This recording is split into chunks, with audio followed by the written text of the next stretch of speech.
ఉదయం లేచిన నుంచి రాత్రి నిద్రపోయే వరకు ఎక్కువ బిగ్ బాస్ చూస్తుంది. ఆ కూరలో ఉప్పు ఎత్తున్నది తెలియలేదు, ఎక్కలేదు. అది బ్యాన్ చేస్తేనే మంచిది అనిపిస్తుంది. ఎందుకు బ్యాన్ చేయాలంటే అది ఒక నిజంగా రియాలిటీ షో అన్నారు, కానీ రియాలిటీ షో కూతురు తిట్టుకున్న షో, దెబ్బలాడుకున్న షో, అనుకున్న షో, ఇలాంటివి బయటకు వస్తే మోటివేట్ చేసుకుంటే ఇంట్లోనే గొడవలు జరుగుతున్నాయి. అంటే అందరూ అడుగుతున్నారు కదా, ఇందులో బయట మేము అడితే తప్పేటి అనేది నా ఒపీనియన్ అనిపిస్తుంది. బయట కాంట్రవర్సీ అయిన వాళ్ళని తీసుకొచ్చి బూతులు మాట్లాడుతున్నారు. ఎందుకంటే ఇప్పుడు అలాగే చిట్టి పికిల్స్ ఉన్నాయి, అమ్మాయి ఉన్నాయి, ఆ పచ్చడి మీద ఏం ట్రోల్ జరిగిందో మనందరికీ తెలుసు. ఈ జస్ట్ ఇలా కొంచెం పైకి లేస్తే తీసుకెళ్ళి బిగ్ బాస్ లో పడిచేస్తున్నారు. రెండోది ఏంటి, కాక మొన్న వచ్చింది మా అక్క దివ్య,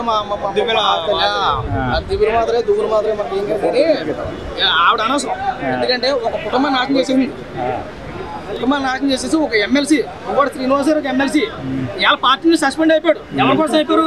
ఇప్పుడు మాతృ కోసం అయిపోయాడు. అలాంటి వ్యక్తిని తీసుకుని బిగ్ బాస్ లో పెడితే అంటే నీకు కంటెంట్ తర్వాత పిఆర్ కంటెంట్ దొరికితే సరిపోద్దా? ప్రజలు బయట ఏమనుకున్నారు చూసుకోవద్దా? నాకు తెలిసి ఈ విషయంలో బిగ్ బాస్ అనే విషయంలో మన కొన్ని డ్రగ్స్ కేసులో దొరికేసిన వాళ్ళు తర్వాత ఇంకో ఉన్నాయి, చాలా ఉన్నాయి. ఇలాంటి నాకు ఎందుకో ఇది కరెక్ట్ కాదనిపిస్తుంది. నేను నిజంగా రియాలిటీ షో పెట్టాను. బయట ఒక తండ్రికి ఒక పాపం దూరం చేసింది కదా, ఇప్పుడు బిగ్ బాస్ హౌస్ వెళ్ళి కూడా అదే చేస్తుంది. బర్నీ గారికి వాళ్ళ తనుజని దూరం చేస్తుంది. అంటే అలవాటు అయిపోయింది అంటారా బయట? అంటే ఆవిడకి అలవాటు అయింది. ఎందుకంటే కాపురాలు ఎలా కోసం మనకు తెలుసు. ఇప్పుడు శ్రీనివాస్ గారికి ఆడబెట్టలో పాపం తండ్రి ప్రేమ కోరుకోరాలో పిల్లలు ఎదుగు టైంలో తండ్రి ప్రేమ కోరుకుంటారు. అలా తండ్రిని వాళ్ళకి దూరం చేసింది బిగ్ బాస్ లెక్క. నాకు తెలిసి నాగార్జున కూడా మార్చేసే కెపాసిటీ ఉంది. ఎవరికి? మాధురికి. నాగార్జున మార్చేసి నెక్స్ట్ పెట్టుకోవచ్చు పక్కన పోస్ట్ కింద బిగ్ బాస్ అని పెట్టుకుంది సార్. ఇక నాకు తెలిసి తీసుకురావడం సొంత వేస్ట్ అనిపించింది. ఓకే, నువ్వు పెట్టుకో. ఎలాగా దమ్మున్నవాడిని, మంచి కంటెంట్ ఉన్నవాడిని, కాన్సెప్ట్ ఉన్నవాడిని, చదువుకున్నవాడిని, మర్యాదస్తుని తీసుకెళ్ళి అందులో కూర్చోబెట్టాలి తప్ప నీకు ఏం తెలియకుండా తీసుకెళ్ళి కూర్చోబెడతా పరిస్థితి ఎలా ఉంటుంది? ఘోరంగా ఉంటుంది. నువ్వు దెబ్బలాడడం కాదు, పక్కన కూడా చెడతొక్కుతున్నావు. నువ్వు చెడిపోతే కాదు, పక్కన కూడా చెడతావు. ఏం చెప్తారు మరి ఇలాంటి కంటెస్టెంట్ లో తీసుకొస్తున్నారు? నాకు తెలిసి బిగ్ బాస్ ఆపేయడం మంచిది అనిపిస్తుంది. అంటే కన్నడలో ఆపేసినట్టు ఇక్కడ కూడా ఆపించాలన్నా. ఎందుకంటే దీనివల్ల చాలా న్యూసెన్స్ ఉంది. ఎందుకంటే మొన్న ఒక అమ్మాయి నాకు శ్రీజ, ఎవరు దమ్ము శ్రీజ, నిజంగా జరిగింది. ఎందుకంటే ఆ పిల్ల అంటే వయసు కోసం నేను మాట్లాడాను, కానీ వాళ్ళందరూ చిన్నపిల్ల. ఆ పిల్ల గట్టిగా పోరాడింది, గట్టిగా మాట్లాడింది, టాస్క్ కూడా గట్టిగా ఆడింది, అన్ని చేసింది. లాస్ట్ లో ఎందుకు ఎలిమినేట్ అయిపోయింది? అలా మనమాట ఎందుకు ఎలిమినేట్ అయిపోయింది? అక్కడ రాజకీయం జరిగింది లోపల. ఇప్పుడు వీళ్ళు వైల్డ్ కార్డ్ ఎంట్రీ వాళ్ళు 5-6 వచ్చారు. వచ్చిన తర్వాత వీళ్ళు చెప్తారు జరిగిపోతుంది అక్కడ. మరి గత 4-5 వారాల నుంచి ఆడుతుంది కదా, అప్పుడు ఏం చేశారు? వైల్డ్ కార్డ్ ఎంట్రీ వాళ్ళు అసలు చూసారు లేదు కూడా 5 వారాలు కూడా వచ్చి ఆ బెలూన్ రెప్లి కట్ చేసి మనోడు పెట్టి మనకు ఇది కష్టం కాదు. నిజంగా శ్రీజ విషయంలో అన్యాయం జరిగింది. శ్రీజన్ మళ్ళీ వైల్డ్ కార్డ్ ఎంట్రీకి మళ్ళీ పట్టుకొస్తారా? తీసుకుంటే న్యాయం జరుగుతుంది. బిగ్ బాస్ ప్రాంప్ట్లీగా ఉండాలంటే న్యాయబద్ధంగా పోతుంది అనుకుంటే ఆ అమ్మాయిని వెనక్కి తీసుకోవాలి, లేకపోతే ఫేక్ అని అనుకోవాలి. నిజంగా లేక చిక్కి పీకిల్స్ అనగా మన ఎవరో మాధురి అనగా వీళ్ళిద్దరిని కేవలం కంటెంట్ కోసం తీసుకున్నారు. మిగతా వాళ్ళు అంటే ఇప్పుడు అక్కడ వచ్చే సీరియల్ ఆర్టిస్ట్ వచ్చారు పక్కన పెడితే వీళ్ళిద్దరిని కేవలం తీసుకున్నారు. మావాడు ఉన్నాడు, డేమన్ పవన్ ఉన్నాడు, మీరు మా సైడ్ కూరగాడే, ఈయన కొంచెం లవ్ ట్రాక్ కోసం వాడుకుంటున్నారు. అదే విధంగా మన పవన్ కళ్యాణ్ మనోడి మిలిటరీ పాపం మాట్లాడుతారు, బాగా చేస్తున్నారు, అంతవరకు బాగా చేస్తారు, ఒక చేస్తారు. కానీ వీళ్ళిద్దరు అనేసారు ఆల్రెడీ ముద్రడిపోతుంది. అమ్మాయిలు పిచ్చోడని చెప్పేసాడు.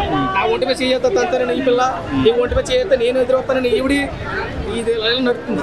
ఇక ఏదైనా ఉందంటే ఎంఆర్ఏలు కొద్ది గొప్ప కామెడీ పండిస్తున్నాడు, కొంచెం ముందుకు వెళ్తుందంటే ఎంఆర్ఏలు వల్ల మిగతాదంతా చూసుకుంటే అంత డొల్లా కనపడుతుంది. నాకు తెలిసి ఈ సీజన్ అయితే నాకు అంత సాటిస్ఫైడ్ కాలేదు. ఆ సీజన్ 8 సీజన్ 7 కూడా పర్వాలేదు, మన గతంలో కూడా చేసినాడు. కానీ ఈ 9 సీజన్ ఏదైతే ఉందో ఆ రంగం కాదు, రణరంగం చదరంగా ఉన్నాడు, ఇక్కడ ఏమి లేదు, మొత్తం చింతకాయ పచ్చగా ఉంది, ఏమి లేదు అక్కడ. నాకైతే మొన్న కేసు పెట్టినోడు అయితే దండం పెట్టచ్చు. నేను కూడా త్వరలో కూడా కేసు వేద్దామని చూస్తున్నాను దాని మీద. లేదంటే బాగాలేదు అసలు. 7, 6 వరకు 8 వరకు 9 చాలా ఫెయిల్ అయింది అని అనుకుంటాను. ముఖ్యంగా మాధురిని తీసుకుని చాలా దెబ్బేసింది. ఓరేసి కేక పడిపోతుంది లేదా అవసరం? నీ ఊళ్ళోనో లేదా శ్రీనివాస్ దగ్గర నడిచినట్టు లోపల నడవదు. ప్రజలు చూస్తున్నారు కదా, నీకు ఫేమ్ కావాలి. నీకు ఆల్రెడీ ఫేమ్ వచ్చింది.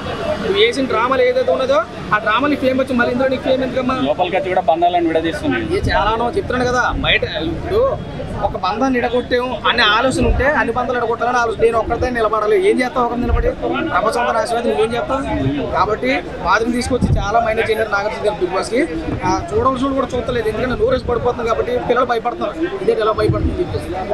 హిట్ టీవీ యాప్, ఇందులో short news, live news, entertainment shows, movies, digital magazines తో పాటు మీ జిల్లా వార్తలను కూడా ఫ్రీగా చూడొచ్చు.